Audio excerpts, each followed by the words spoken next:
Hi, welcome back to the Roundtable. I'm your host, Steven, and today I'll be talking about one of the most underrated films in the Star Trek franchise. This one being Star Trek 3 The Search for Spock. I just rewatched it after buying the box set of the six original film series. I reviewed that, so you can take a look at that as well. Watching Star Trek 3, I really fell in love with this film again. I enjoyed it originally, and I've always had it had a special place in my heart. But now with fixing up the sound and the picture quality, it was like watching a whole new film again. And there's a lot to appreciate here. And I think this film, because it's lodged in between Star Trek II The Wrath of Khan, which reinvigorated and saved the franchise after a lot of people disliked the motion picture, although the film has found a lot of love over the years. It originally was not liked as much. And Star Trek II The Wrath of Khan reinvigorated the franchise. And then you had Star Trek 4 when they saved the whales, basically, which became one of the biggest hits of the franchise. This film is stuck in between the biggest hits of the franchise. So it kind of gets overlooked. And I can understand that. I mean, when everybody thinks of the series, they go to the biggest ones. But it shouldn't take away from this great installment in the series. And I think because 1, 3, 5 are not liked as much, it got lumped into that odd number curse that the Star Trek films have, that a lot of fans believe that the odd numbered films are horrible or not as good. Star Trek 3, I think, is as good as any of them. And there's a lot going for it. Especially, you consider Leonard Nimoy, this is his first feature film. He directed some episodes of T.J. Hooker with William Shatner. So he didn't have a lot of experience, but he understands Star Trek. There's no surprise that he comes back in this film. Let's get that out. It's called The Search for Spock. It'd be kind of stupid if they call it The Search for Spock and they don't find him or get him back, right? So let's get that out of the way. The title may have given everything away, which was, you know, questionable. So the title should have been something else, but I don't know. That's a whole other series. What I liked about this, William Shatner again is given a chance to really shine. I really like he gives a great performance. If everybody says yes, he's over the top in a lot of in the series and even the movies that he's over the top, but this ground, especially the Wrath of Khan and this, they change the storyline of the series. A lot of people say it's the Genesis thing. I'm going to call it the Kirk saga because he was once this this captain who cheated death and got his crew through everything and through all these unstoppable odds and made it through. And this time out, Star Trek through 2, he loses Spock and finds out he has a son. Changes him. Star Trek 3, he gets Spock back but loses his son to the Klingons. Because as anybody knows, the Klingons go searching for the Genesis planet, find David, Savick, and Spock there. There's a fight and they kill David. The scene where Kirk falls and misses the captain's chair, and he's like, he's talking to the Klingon sitting down still. Great scene. That is an impactful scene in the Star Trek franchise for me. That you took Captain Kirk's son. He lost again. He lost something. He lost something big, right? So it's the Shatner. This is the Kirk saga in my opinion, because now that he hates the Klingons, it comes back to also the undiscovered country where they find out that Praxis is destroyed and the Klingon Empire is dying, and they're reaching out to the Federation, and Kirk says, "Let them die."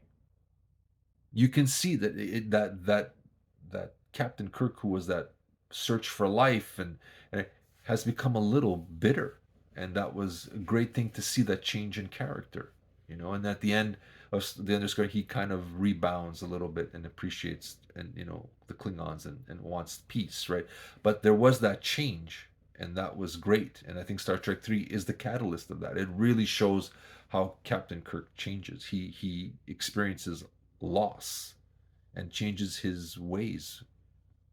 Although in Star Trek 4 it's not really addressed too much, but it comes back, especially in the undiscovered country. It kind of leads back. So there's that link between Star Trek 3 and Star Trek 6. I think there's a link with Kirk's saga with the Klingons and how they took stuff away from him, right? And his sense of he's actually lost, right? Also, DeForest Kelly, um, as Dr. McCoy.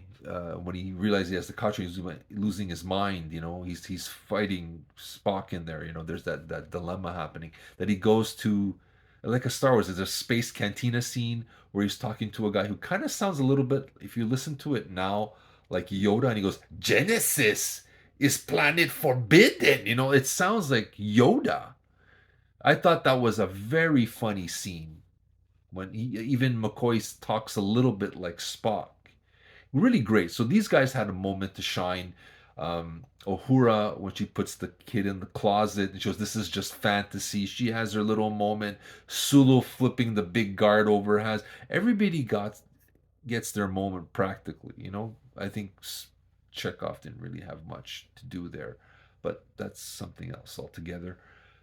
But what I think Spock addressed in this movie that's never been addressed ever before, as much as Kirk and the crew, they showed their loyalty and their relentlessness to get something done, not only to save the universe, but now to save Spock. And they're willing to put their careers on the line. That sense of loyalty between them hasn't been shown in any of the other movies besides Star Trek 3, I think. You can see what they're willing to do for each other. When the chips are down, they're there for each other. And I think that movie really showed it a lot. So, in my opinion, Star Trek 3, and also, before I forget, this just came right, sorry about that. The ship, the Enterprise, blows up. And I think we kind of forget that the ship blows up. Kirk puts a self destruct sequence on the ship, right? The Klingons go in and you hear the countdown, and that gets ignored because we kind of got Spock back and David is dead. So there's this so much going on, but we don't realize that this is the film where they destroy the Enterprise. And even Jim Kirk at one point says, "What have I done?" And McCoy goes, "You gave us a fighting chance to survive." But there's a price to pay, right? He lost some. Now he lost his ship. That was his ship. The Enterprise and Kirk are together. These are one person basically. They're intertwined, right? So that he had to do that. He lost something again. And that loss of the Enterprise for the first time,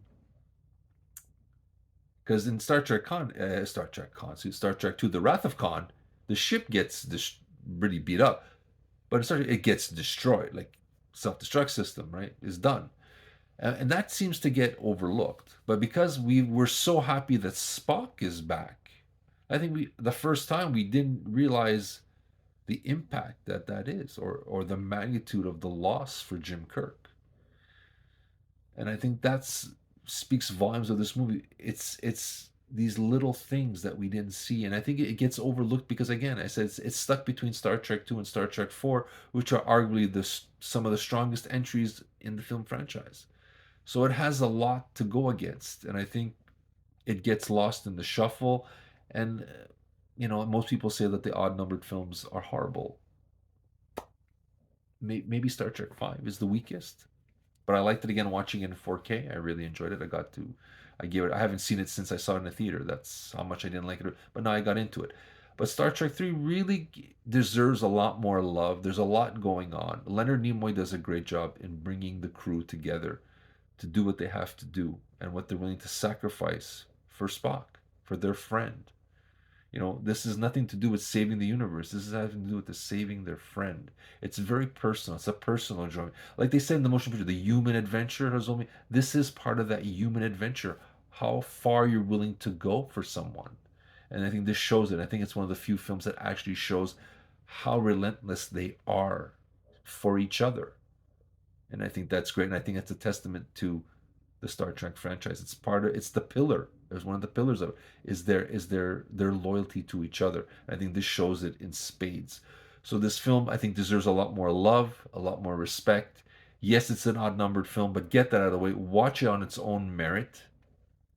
Watch it alone. Don't watch Star Trek 2 and then watch this alone and see what I mean. I think on its own legs, it is a great Star Trek film.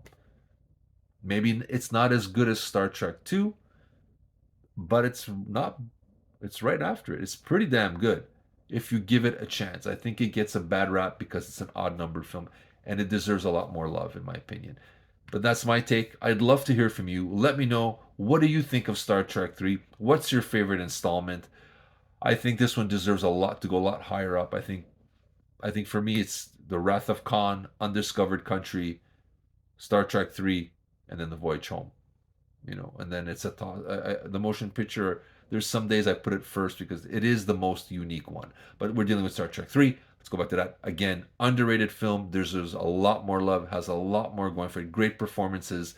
The effects are good. They're a lot better. They got better in this film. Um, Christopher Lloyd as the Klingon, great. John Larroquette, who plays in Light Court, has a cameo. Is a little bit in there as his second in command. If you didn't notice that little Star Trek trivia there. Great movie. Again, it needs to be rediscovered and appreciated a lot more. If we are able to do that for the motion picture, I think Star Trek 3 is a no-brainer. And it deserves to be up there as one of the best in the series as well. But that's my take. But you let me know. Hit that like button, subscribe. This is Steven from the Aroundtable, hoping everybody lives long and prosper.